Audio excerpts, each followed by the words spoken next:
Ladies and gentlemen, the Toronto Blue Jays just extended Vladimir Guerrero Jr. And it's safe to say that if you saw it coming, then you were just a liar, okay? Because you didn't see it coming.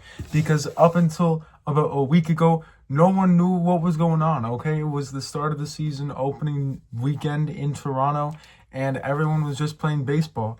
And then half a week later, everyone's like, holy crap, Vladimir Guerrero Jr. might get extended, and here we are on April 7th, 2025, with a Vladimir Guerrero Jr. extension. It kind of came out of nowhere, to be honest with you, because like I said, 2 weeks ago, start of the season, like a week ago, there was this day where everyone got extended. Ketel Marte got extended, Diamondbacks extended like 3 players, Jackson Merrill got extended. A lot of players got extended. I was like, everyone got extended except Vladimir Guerrero Jr., right? And fast forward to like 4 days after that, 3 days ago, everything's dead silent. And then just out of nowhere, everyone's like, oh my God, the Blue Jays might extend Vladimir Guerrero Jr. 14 years, $500 million. It can happen any day. And then, but it was like a bunch of like nobodies. No one really like relies on for information. And then yesterday, Jeff Passan, John Heyman, they started to report about it. The trustworthy reporters were on top of it. And that's when we knew. We were like, okay, if this doesn't happen, then I don't know what's going on. It happened at midnight when everyone was sound asleep, except for them apparently.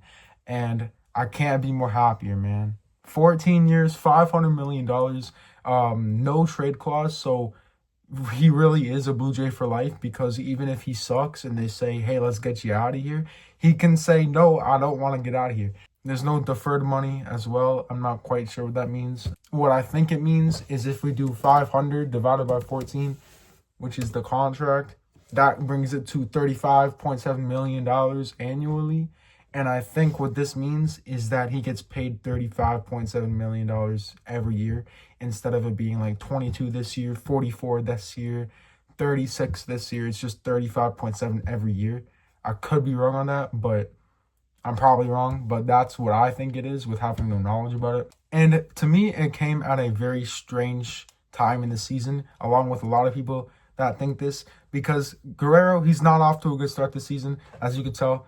Let's pull up his 2025 stats. All right, so far in 2025, he's batting .256 with 10 hits in 35 ABs. He's got a .3 WAR with 4 RBIs. So as you can see, not off to the best start imaginable. And everyone's like, every time he messes up, everyone's like, is this man really worth this amount of money? Because before he got extended earlier in the season, he was like, if I make it to free agency and I have an MVP caliber season, he wants $700 million.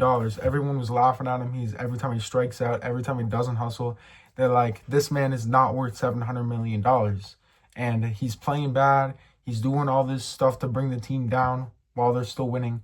And he's not worth the money.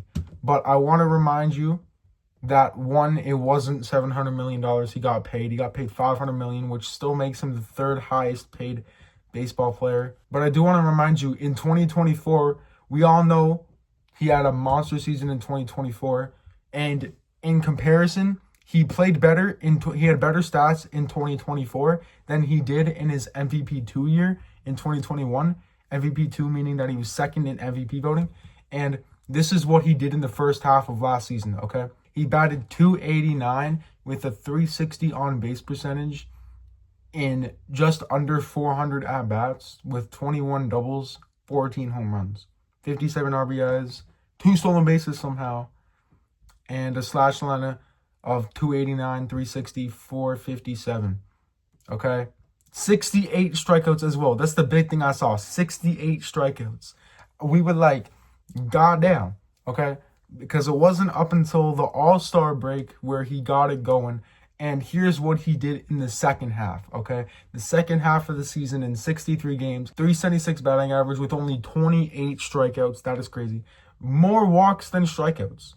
He walked more times than he struck out. 46 RBIs, 16 home runs, more home runs than the first half. Well, he got a triple, for God's sake. 23 doubles, more than the first half. So it's pretty safe to say that at least last season, he was better, way better in the second half.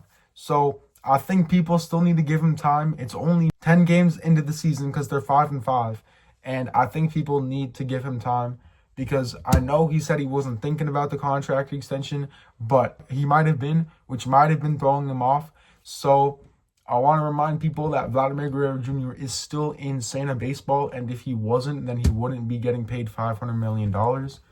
Now, Ross Atkins, I deeply apologize for anything negative that I've said towards you in the past. Mark Shapiro, the same goes to you. Edwin Rogers, I still don't know how I feel about you because now you're taking control of the Maple Leafs, you're taking control of the Raptors and the Blue Jays. Like, goddamn, just slow down. Please just slow down. We don't need you ruining more franchises. So I still don't know how I feel about you. The other two, thank you. I still hate John Schneider. Just had to come on here and say that John Schneider is a bum. We gotta fire John Schneider. If we extend Bo Bichette and we fire John Schneider, it doesn't matter if we win or lose this season. This season will be the best season in Blue Jays history because now that we have Guerrero for the next 14 years, we're probably in playoff contention for at least 8 out of those 14 years until he turns like 35 and becomes the next George Springer. Hopefully not, because George Springer's on heater right now. But hopefully he doesn't decline, and hopefully he's playing better than Juan Soto at the age of 40 when he's still on our team. Okay, ladies and gentlemen, just had to come on here and talk about the Vladimir Guerrero Jr. extension real quick. I'm really busy, so I gotta go. If y'all enjoyed it, make sure to like, subscribe. Let me know what you think of the comments down below. Did we pay him enough money? Was it too high? What do you think it's too low? Did we get him for a steal? Let me know in the comments. But other than that, it's been me, your boy Brandon. I break down the Blue Jays, and I'll see you next time. Peace.